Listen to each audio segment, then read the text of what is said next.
मोहतरम नाजरीन, अस्सलामु अलैकुम। ऐसा क्या इशारा मिलेगा कि मुझे ये यकीन हो जाए कि आजमाइश अब ख़त्म होने वाली है, कि अल्लाह की रहमत मेरे बहुत करीब आ चुकी है?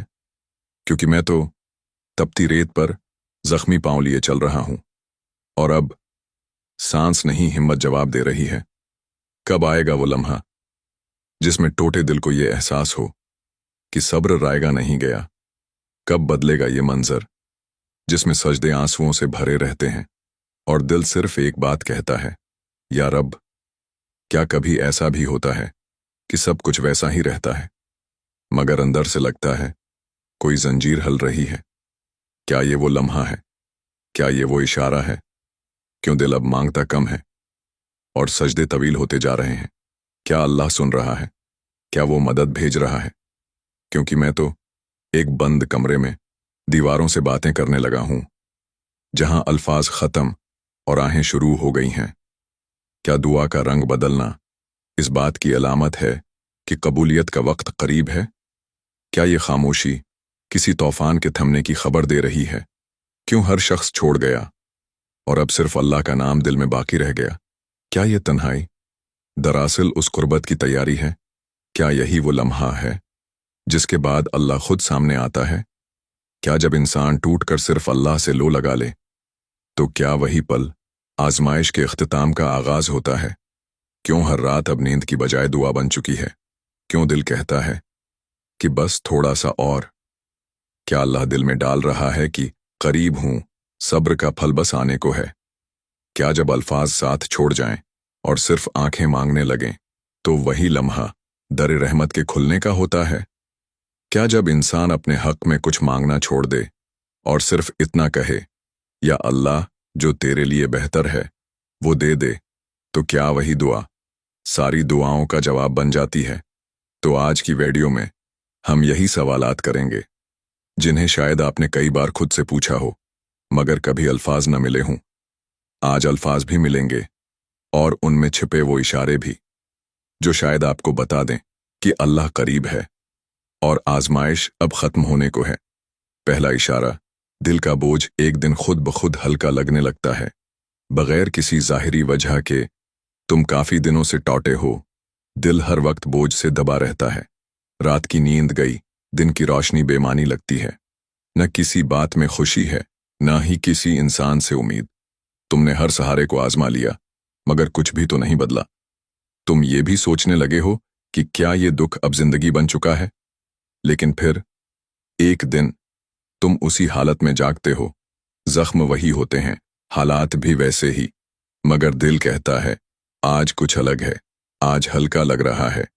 न कोई बड़ी खबर आई, न कोई मसला हल हुआ, मगर तुम्हारी सांसें थोड़ी आसान लगती हैं। दिल कुछ देर के लिए पुरस्कून सा हो जाता है। ये कोई इत्तेफाक नहीं, ये पहला इशारा है कि आजमाइश अब अपने इख्तिताम के करीब है। कुरान में अल्लाह फरमाता है, बस यकीनन तंगी के साथ आसानी है, यकीनन तंगी के साथ आसानी है। सूरत इंशराह।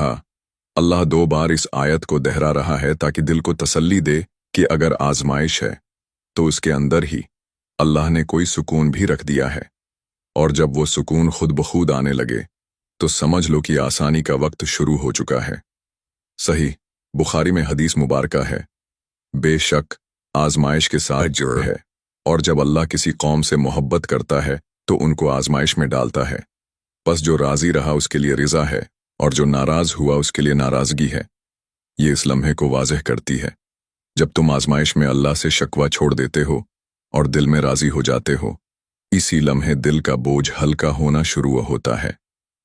एक माँ जिसका बेटा कई दिनों से अस्पताल में है, वो हर दिन रोती है, हर डॉक्टर से सवाल करती है, मगर एक दिन वो चुप हो जाती है। वो बेटे को देखती है और बस कहती है, या अल्लाह जो तेरे हक में बेहतर है वही कर। और अगली सुबह उसका दिल पुरस्कून होता है।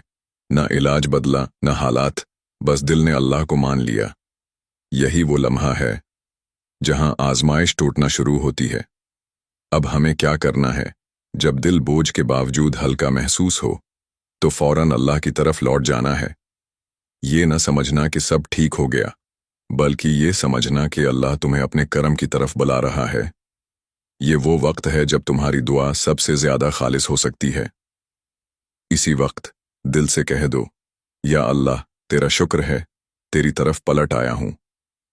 دوسرا اشارہ، جب چھوٹی چھوٹی نعمتیں دوبارہ محسوس ہونے لگیں جنہیں تم نے کھو دیا تھا، کئی دنوں، ہفتوں یا شاید مہینوں سے، کچھ بھی اچھا نہیں لگتا، نہ کھانے کا ذائقہ، نہ سورج کی روشنی، نہ لوگوں کی باتیں، نہ زندگی کے لمحے۔ تم کسی خالی پن میں تھے، جیسے دل نے جینا چھوڑ دیا ہو۔ لیکن ایک دن تم پانی پیتے ہو اور وہ میٹھا لگتا ہے، تم سورج کو دیکھتے ہو اور دل کہتا ہے اللہ تیرا شکر ہے۔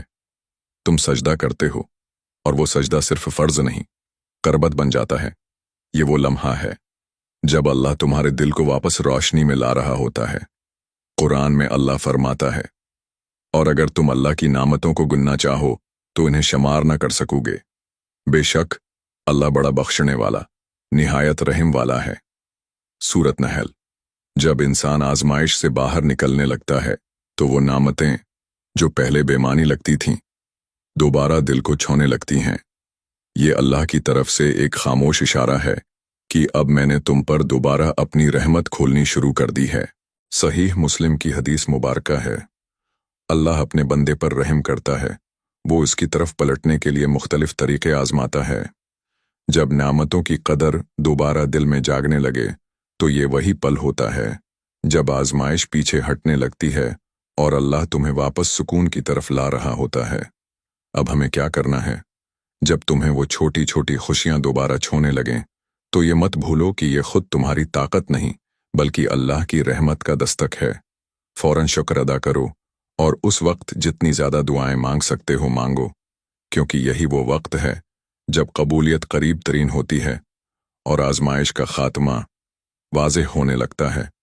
تیسرا اشارہ، جب وہ دروازے کھلنے لگیں جنہیں تم نے بند سمجھ کر دعا کرنا بھی چھوڑ دیا تھا۔ کتنی دعائیں تھیں جو تم نے سالوں پہلے مانگی تھیں، بہت روئے تھے، بہت مانگا تھا، پھر جب کچھ نہیں ہوا تو تم نے کہنا چھوڑ دیا، یا اللہ وہ دے دے، اور وقت گزر گیا، تم نے اس دعا کو دل سے نکال دیا، مگر ایک دن کوئی خبر آتی ہے، کوئی موقع ملتا ہے اور تمہیں وہ چیز نظر آتی ہے جس کے لیے تم نے کبھی ہاتھ اٹھائے تھے۔ یہ وہ لمحہ ہے جب اللہ بتاتا ہے کہ میں نے سنا تھا اور وقت آنے پر دیا۔ اللہ فرماتا ہے، اور جب میرے بندے تم سے میرے بارے میں پوچھیں تو بے شک میں قریب ہوں، میں دعا کرنے والے کی دعا قبول کرتا ہوں جب وہ مجھے پکارتا ہے۔ سورۃ بقرہ۔ یہ وعدہ ہے، اور جب کوئی بند دروازہ سالوں بعد کھلے تو یہ اس وعدے کی تکمیل ہوتی ہے۔ صحیح بخاری کی حدیث مبارکہ ہے، اللہ حیا والا اور کریم ہے، جب اس کا بندہ اس کی طرف ہاتھ اٹھاتا ہے تو وہ انہیں خالی واپس کرنے سے شرماتا ہے۔ یعنی اگر تم نے کبھی دل سے مانگا تھا تو وہ تمہاری دعا رد نہیں ہوئی، بس وقت پر محفوظ ہوئی تھی، اور اب جب دروازہ کھلا ہے تو سمجھ لو آزمائش کی دیوار ہٹ چکی ہے۔ اب ہمیں کیا کرنا ہے؟ جب کوئی پرانی دعا یا بند موقع تمہارے سامنے کھلنے لگے تو گھبرا کر پیچھے مت ہٹو، کہیں ایسا نہ ہو کہ اللہ آزمائش ختم کر رہا ہو اور تم دوبارہ امتحان میں ڈر کر بیٹھ جاؤ۔ اٹھو، قدم رکھو اور دل سے کہو، یا اللہ تو نے یاد رکھا، اب میں نہیں بھولوں گا۔ چوتھا اشارہ، جب تمہارے دل میں دوسروں کے لیے خیر اترنے لگے، حتیٰ کہ ان کے لیے بھی جنہوں نے تمہیں تکلیف دی تھی، تم نے سختی دیکھی، کسی نے تمہارا دل توڑا، تمہیں چھوڑا، دھوکہ دیا، پھر تم روئے، ٹوٹے، بکھرے، کبھی دل چاہا بددعا دوں، کبھی چاہا سب کچھ بھول جاؤں، لیکن اب تمہارا دل کہتا ہے، یا اللہ جس نے مجھے توڑا اسے بھی ہدایت دے دے، یا رب جس نے مجھے چھوڑا تو اسے بھی سنبھال لے۔ یہ دل کا وہ درجہ ہے جہاں آزمائش جل کر راکھ بننے لگتی ہے اور اللہ تمہیں روحانی ترقی کی سیڑھی پر چڑھانا شروع کر دیتا ہے۔ قرآن مجید میں اللہ فرماتا ہے، اور برائی کا بدلہ ویسی ہی برائی ہے، مگر جو معاف کر دے اور اصلاح کرے تو اس کا اجر اللہ کے ذمے ہے۔ سورۃ شورى۔ جب تم معاف کرنے لگو تو اللہ تمہارے حق میں فیصلے کرنے لگتا ہے اور آزمائش اس وقت پیچھے ہٹ جاتی ہے، کیونکہ اب تمہارے دل میں انتقام نہیں، فقط نور ہے، सहीह मुस्लिम की हदीस मुबारक में है, अल्लाह रहम करता है उन लोगों पर जो खुद रहम करते हैं। जब तुम जालिम के लिए भी हदायत मांगने लगो तो जान लो तुम रहमत के करीब हो और आजमाइश के आखिरी मोड़ पर खड़े हो। अब हमें क्या करना है? अपने दिल से नफरत के आखिरी कतरे भी निकालने हैं, अल्लाह की रजा के लिए माफ करना है, और जिन्होंने हमें जख्मी किया उनके लिए भी खैर की दुआ करनी है, क्योंकि वो हमारा इम्तिहान थे, हदफ नहीं। आइए अब एक छोटी सी दुआ करते हैं। या अल्लाह, अगर हम आजमाइश में हैं तो हमें समझ दे कि हम तेरे करीब हैं, और अगर आजमाइश खत्म होने को है तो हमें शुक्र का सजदा नसीब कर। दिलों से जख्म, आंखों से आंसू और रूह से थकन उतार दे, और हमें वो इत्मीनान दे जो सिर्फ तू दे सकता है। आमीन। अगर ये वीडियो आपके दिल तक पहुंची है तो उसे आगे ज़रूर बढ़ाएं। शायद किसी और को भी ये इशारे मिलने वाले हों और आपका एक शेयर किसी की ज़िंदगी बदल दे। जज़ाकुमुल्लाह खैरन।